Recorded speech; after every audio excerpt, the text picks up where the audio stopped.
What is up, guys? In today's video, I'm going to be going over some tips that can hopefully help you improve your aim in Fortnite. As always, if you guys do find this video helpful or informative, remember to give it a like, subscribe if you'd like to see more, and comment down below what your favorite weapon to use in Fortnite is this season. So I'm going to be going over some tips, and I'm also going to be going over some information that you'll want to know with the weapons that'll hopefully help you use them better.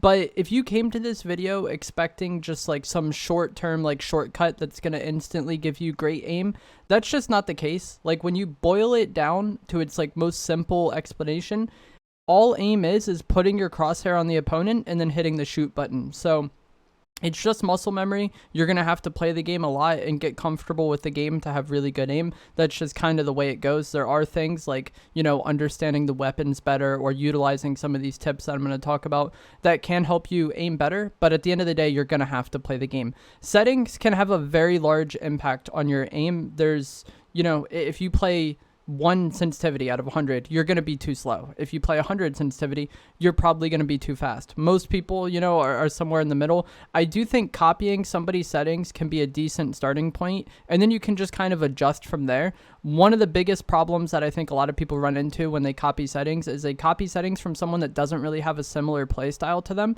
or that just plays on different settings. Like, I play on linear settings. I play controller and I play on linear. So if you play Expo and copy my settings, it's going to feel very different to you. I do have a video I posted recently about my settings, but I would, you know, if you play controller, look up a few controller players that you know, find their settings, and then try to, you know, mimic one of those settings as like a starting off point and then adjust from there. Same thing could be true for keyboard players. At the end of the day, though, the only way you're going to build that muscle memory is by playing the game and getting used to that sensitivity and, you know, adjusting to your liking. You're not going to switch to somebody's settings and then, you know, just automatically be as good at aiming as them. And creative can also be a really good way to practice aiming because you can just get in fights much faster than you can in BR.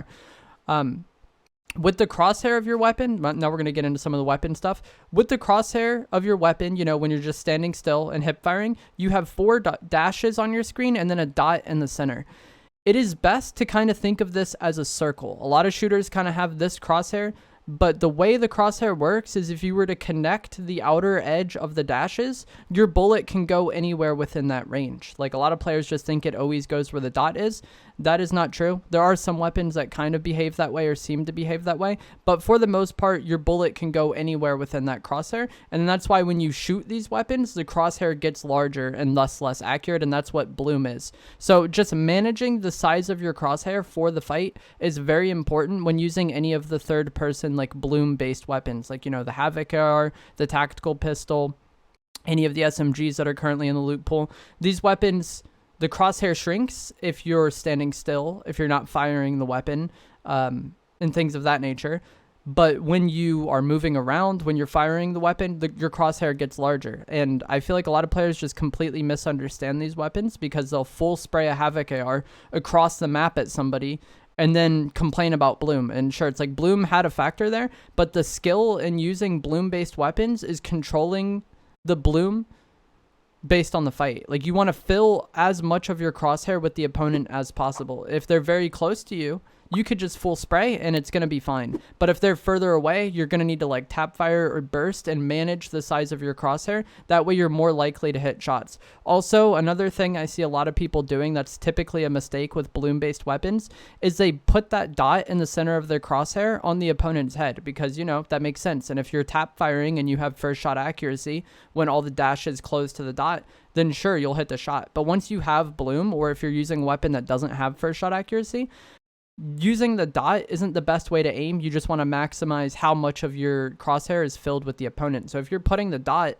on like their upper head or forehead, the entire top half of your crosshair isn't going to hit the person. And you're already cutting your chances to hit the person down by like 50%. So if you are, you know, spraying, you want to maybe aim like put the dot upper chest or something like that. That way the top part of your crosshair is still likely occupied by like the opponent's head and shoulders, and then like the mid and lower part of your crosshair is on the opponent's torso. And then, like I said, you just want to manage the size of your crosshair. If you're shooting someone that's very far away or gliding, you might want to tap fire, but if they're closer, their character is going to appear to be larger to you, then you can, you know, full spray. There's also a lot of weapons in the game that have recoil, and this is a topic that I've talked about you know, at times on stream, or like last season with the red eye, I would tell people to like tap fire the red eye because that would mitigate most of the recoil and you wouldn't be, you know, losing that much fire rate. But with the MK, that doesn't really work as much. The only times I really tap fire the MK is if someone is incredibly far away, it's somebody that's gliding, or if they're playing a piece of cover where like I could only see their head or something like that. But for the most part, you're going to be full spraying the MK, or like the combat SMG has a good amount of recoil, the flapjack AR has a good amount of recoil. And a lot of players that are kind of newer to shooters, they just let this recoil do what it's going to do. But a decent part, you know, a decent chunk of what good aim is managing recoil. You know, if you watch a streamer, you might be like, wow, these people have no recoil. What is this? It's not that the person has no recoil, it's that they're countering the recoil. So if you have a gun that kicks straight up, you want to pull down a little bit while you're shooting to kind of counter the recoil, and you can just hold the weapon there. This is something that you kind of have to play around with and get used to it. But once you get the gist and you get like the feel for that weapon, you understand how to counter that recoil. Usually with the MK, I just pull down slightly on my analog stick when I'm shooting. If you're on mouse and keyboard, you're going to need to drag your mouse down while you're shooting. And most of the guns in Fortnite have pretty easy recoil patterns. The combat AR is one of the few that has like a good amount of recoil, and it's actually somewhat difficult to control at longer ranges. But most of the weapons in Fortnite, if you were to take them and put them in other shooters, they'd be seen as like an incredibly easy weapon to use. Like I've seen people complain about the MK's recoil and how it's too hard to use. But if you took the MK and put it in a game like Warzone, it would be one of the lowest recoil weapons in the game. You just got to pull down slightly when you're shooting it, and that is going to control most of the recoil. If you aren't that good at controlling recoil, another thing you can do to make your life a bit easier is to not go for headshots. I know this sounds counterintuitive because everyone will tell you hit a headshots, they do more damage, which is true, but what's going to happen is if you're aiming for the opponent's head and you're not very good at controlling recoil, then it's just going to kick above their head and then you're not going to hit any shots, right? But if you aim like kind of chest or lower chest area and you're not very good at controlling recoil, when the gun kicks up, you're still going to be hitting their chest, and you might even start hitting headshots because of the recoil. I think this is more of like a short-term thing. You want to, you know, get decent at controlling recoil, but typically with the MK, you can aim kind of chest, upper chest, and pull down a little bit, and you're not going to have a hard time beaming your opponent at all. Missing out on the headshot damage isn't ideal, but the MK is a really high fire rate weapon, and hitting some shots is much and doing damage to the opponent is much better than hitting no shots because you were kind of being greedy about it. So if you are not that good at controlling recoil, just changing where you aim on the opponent can help with that. Similar to what we were talking about with the bloom, where aiming a little bit lower with a bloom based weapon can help, because when the crosshair expands and gets larger, you're still on the opponent rather than half of your crosshair just not being on the opponent's head at all. So those are like kind of some basic things for how the weapons work.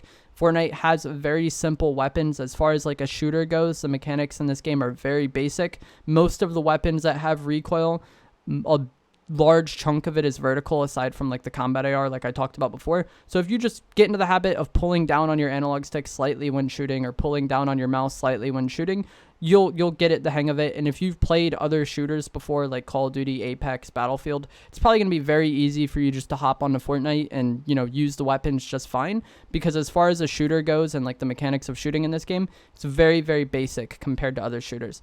Another thing that is very basic, and this is just a tip that is any shooter ever, this is helpful, and that is going to be crosshair placement. What you see from a lot of newer players is that they kind of just look at the ground when they're moving their character, especially in Fortnite, I think, or just BRs. It kind of makes it easier to see some of the horizon, but this makes it harder for you to react to a fight. You know, if you're looking at the ground, especially like in a close range indoor fight, you're going to have to make a much larger adjustment than if you just had your crosshair in the center of the screen. You're not going to have to move as much to react to the opponent. Or, you know, if you're pushing a house and knowing that you're about to get somebody or fight somebody, keeping your crosshair kind of at head level will also make it a bit easier. So just being mindful of your crosshair placement and kind of keeping your crosshair in somewhat of a neutral place where it's easy for you to react, or you don't have to move as much to where opponents are, or just, like I said, predicting where they might be based on other factors like audio. If you have like the Bloodhound augment and they're pinged, if you shot a flare gun and they're pinged, like things like that makes it much easier to have good crosshair placement. But just, you know, keeping it center screen, not having your character looking down all the time will be a huge impact for a lot of players. And I feel like this is one of those things that's very easy to implement. It's just a lot of players never really thought about it. Like, you'll see so many people that like, oh yeah, I guess I do put my crosshair on the ground all the time. And then it's very easy for them to fix that.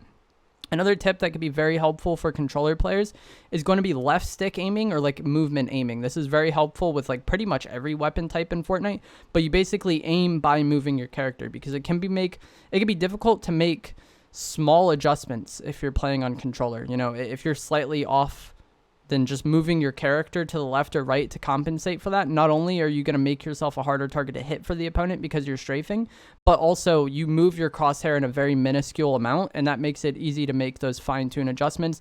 This is another thing that's very helpful in every shooter I've ever played in my life, whether it's Call of Duty. Battlefield had games with spread, so you didn't want to strafe as much at times, but in Fortnite especially as well, left stick aiming can be a big deal. And this is also another thing that I feel like newer players kind of struggle with. They kind of stand still when they're fighting, and just getting into the habit of being able to use, you know, both your aim, whether it's mouse and keyboard, like you use your mouse to aim and your movement to aim as well, or if it's controller, you use your left stick to move and your right stick to aim. You kind of use these things in unison and like combination, and it makes things much easier. I'm gonna have a creative map in the description down below, and there is a shotgun room in here, and you can shoot the target on the wall that has like a 2-minute training mode where it sends a force field at you, and then you have to dodge that while also hitting the target.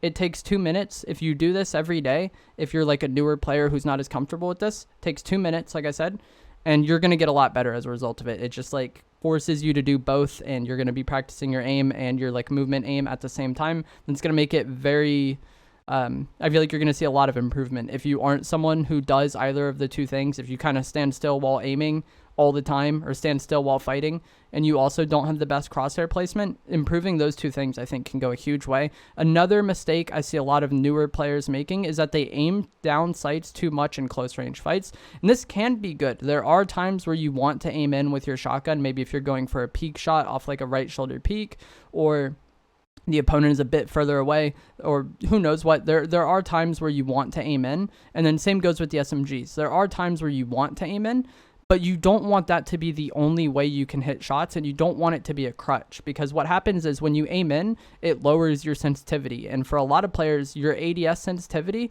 is going to be very low. So if the person jumps at all, if they crouch at all, if they're strafing, it's going to be pretty much impossible for you to track them while aiming down sights. So it's very important in Fortnite. Most of the fights that matter come down to shotgun aim.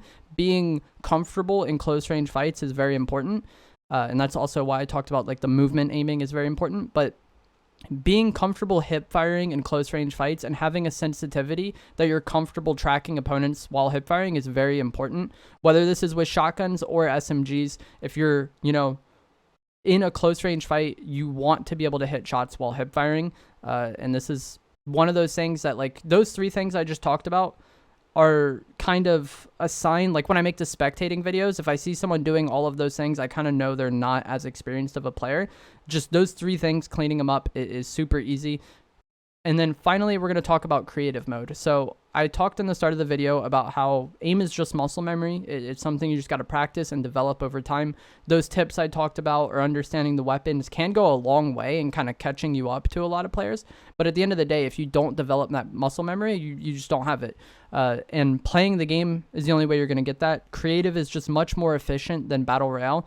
In a BR, you have to, you know, wait to load into the game, drop in, get loot, and then fight somebody, and you might lose in your first fight and then have to rinse and repeat that, you know?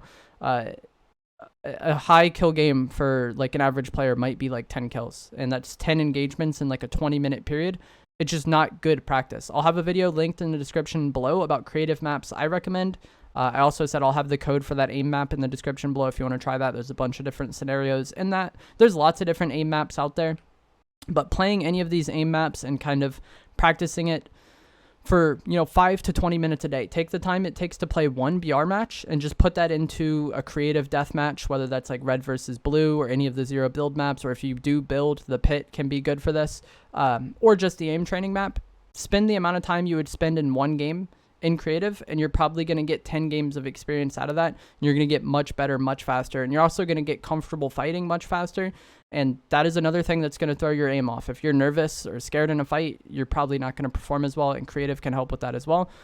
That is going to be it for this video, though. I hope you guys found this helpful, informative, interesting. It was more targeted towards newer players, but I do get a lot of comments on my videos or on my stream from players that would kind of indicate they don't really understand some of these basic things with like bloom and recoil, and understanding the weapons can go a long way in helping you improve. And then from that, it just comes down to implementing some of those tips and putting time into the game. So if you guys enjoyed this, give it a like, subscribe if you like seeing more. Let me know what your favorite weapon in the game is right now down in the comments below, and I'll see you guys in the next video.